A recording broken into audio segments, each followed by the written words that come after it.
बिस्मिल्लाहिर्रहमानिर्रहीम। You with mister Hashmi के साथ हम आपको वेलकम कहते हैं, खुश आमदीद कहते हैं। आज हम आपको रिश्तों में तब्दीली की एपिसोड नंबर 5 जो है ना वो बताएंगे। अच्छा बात सुनो। रफ़ीक अरशद ने रफ़ीक को जाते हुए रोका। जी साहब, मैंने तुम्हें कहा था ना कि एक मुलाजमा का बंदोबस्त करो। पहले वाली तो भाग गई है अपने यार के साथ। जी साहब, मैं बात की है, मेरी बेटी है साहब, वो आगे पढ़ना चाहती है, आप इसे ही नौकरी दे दें। रफ़ीक इस कदर मजबूर था कि अपनी बेटी की भी मुलाजमत के लिए मान गया था और अब वो जवान भी हो चुकी थी। इसकी शादी की बात रफ़ीक को फ़िक्रमंद रखती थी। रफ़ीक का एक ही बेटा था जिसको नशे की लत पड़ चुकी थी। रफ़ीक की बीवी जो अब बीमारी की हालत में थी, घर में फाकों की कैफियत थी।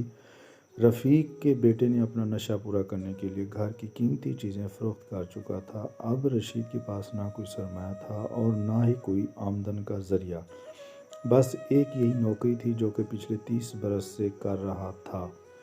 निहायत मजबूर होकर उसने अपनी बेटी आंसा को आगे पढ़ने का शौक़ रहा था, क्योंकि आंसा को पढ़ाई का बहुत शौक़ था और आंसा के कई रिश्ते भी आए, मगर हर रिश्ता 40 से लगभग लोगों का आता था। अगर कोई जवान रिश्ता आ भी जाता तो वो इनकार कर देते। इसके इस बेटे की वजह से कोई भी इस घर में शादी के लिए राज़ी ना होता। अच्छा, तुम एक काम करना, कल अपनी बेटी को ऑफिस ही ले आना, अर्शी से मिलवा देना। जी साहब, जी ठीक है साहब जी, कुछ पैसे चाहिए थे। रफ़ीक ने डरते हुए अरशद से आज़ाना अंदाज में सवाल किया। रफ़ीक, अभी परसों ही तो तुम्हें पैसे दिए थे, अब फिर से चलो जाओ, अब बाद में लेना। अरशद का ये रवैया अर्शी को हैरान कर रहा था, क्योंकि अरशद ऑफिस और बाहर तो सबसे हंसकर और होश मिजाजी से बात करता था, मगर घर के और ऑफिस के नौकरों से बहुत गुरूर से बात करता था। अर्शी ने घर के अंदर कदम रखा, इसकी आंखें फटी की फटी रह गईं। आज से पहले इतना शानदार महलनुमा घर आज तक नहीं देखा था। अर्शी की दाएं साइड पे सीढ़ियां थी जो ऊपर वाले पोर्शन तक जाती थीं।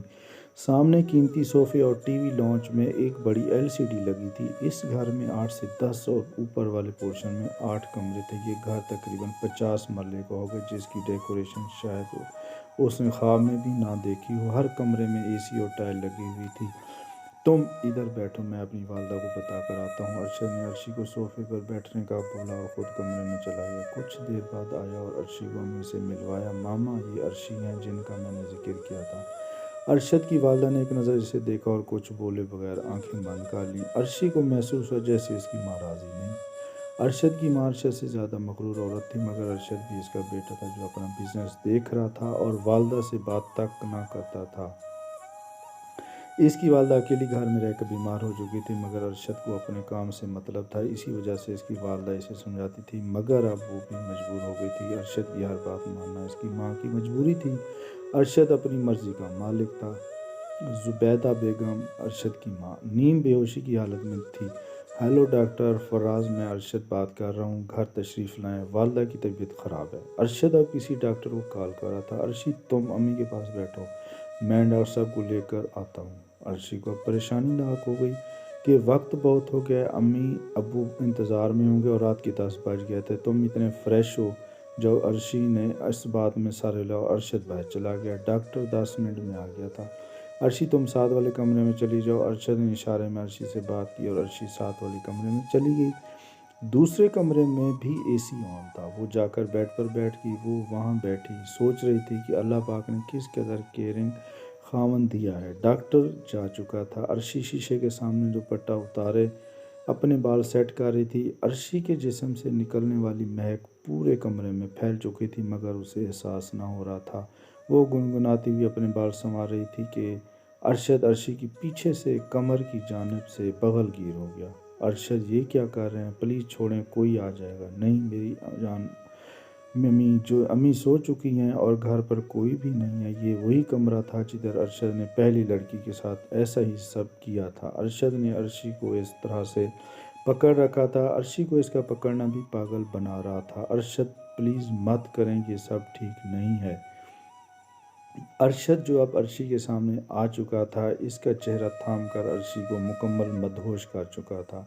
अब अर्शी ने भी खुद को आज़ाद करवाने की कोशिश छोड़ दी थी। अर्शी मुकम्मल तौर पर अपने होश खो बैठी और अरशद के रंग में खुद को रंगवा लिया था। अर्शी गुस्सा में लाल पीली हो रही थी। अरशद, आपने अच्छा नहीं किया।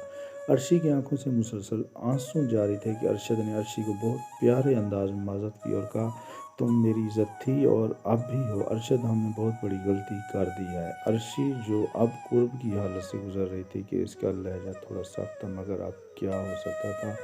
जो होना था हो चुका था। चलो मैं तुम्हें छोड़ाता हूँ, तुम्हारी तबीयत ठीक नहीं है। कपड़े पहन लो। अर्शी कुछ बोले बगैर तैयार हो चुकी थी और घर पहुंचकर खुद को कोसती रही। अर्शी को कभी भी रात से लगी हुई थी, वो ठीक तरीक़े से सो भी ना पाई थी। अर्शी ने अपना मोबाइल बंद कर रखा था। अरे बेटा, तुम्हें तो बहुत सख्त बुखार है, कितना जिस्म तप रहा है। अर्शी को चुप लगी हुई थी। दवा लेने के बाद अर्शी की तबीयत कुछ बेहतर थी। मोबाइल ऑन करने पर 50 के लगभग मैसेजेस अर्शी को मौसूल हुए, जिस पर तहरीर था कि मैं अपने किए पर बहुत शर्मिंदा हूँ, मुझे माफ़ कर देना। मैं अब भी तुम्हें चाहता हूँ। कल मैं तुम्हारे घर अम्मी को लेकर पहुँच रहा हूँ, अपने वालिदैन को बता देना। इस बात पर अर्शी को काफ़ी हद तक सुकून मिला और 2 दिन ऑफिस ना गई। दरवाजे की बेल बजने पर अर्शी ने दरवाज़ा खोला। अरशद और उसकी माँ को अपनी आंखों के सामने पाकर दुपट्टे को सेट किया। अस्सलाम वालेकुम कहकर रास्ते से हट गई। अर्शी पहले ही अपने वालिदैन को बता चुकी थी। और बेटा, अर्शी की वालिदा ने बहुत एहतराम से अरशद का इस्तकबाल किया और रूम में बिठा लिया। जुबैदा बेगम अब कमरे का बगौर जायज़ा ले रही थी। बेटा, क्या खाएंगे आप? अर्शी की वालिदा ने आने वाले मेहमानों से पूछा। कुछ नहीं अम्मी, खाने पीने नहीं आए। जुबैदा ने अरशद के मुंह से अम्मी का नाम सुना तो अरशद की तरफ घूरने लगी। अरशद ने साथ ही बात को बदल दिया। आओ बेटा, बैठो। अर्शी की वालिदा ने दरवाज़ा खुलने पर अर्शी को अंदर आने को कहा। अर्शी के हाथ में चाय की ट्रे थी। अर्शी ने ट्रे टेबल पर रखते हुए नज़रें चुराते हुए नाराज़गी के अंदाज में अरशद को देखा। भरमज़ुदा चेहरा बनाकर अरशद के ऐन सामने जा बैठी। वीडियो अच्छी लगी हो तो इसको लाइक और सब्सक्राइबर कीजिएगा। जज़ाकल्लाह। अल्लाह हाफिज़।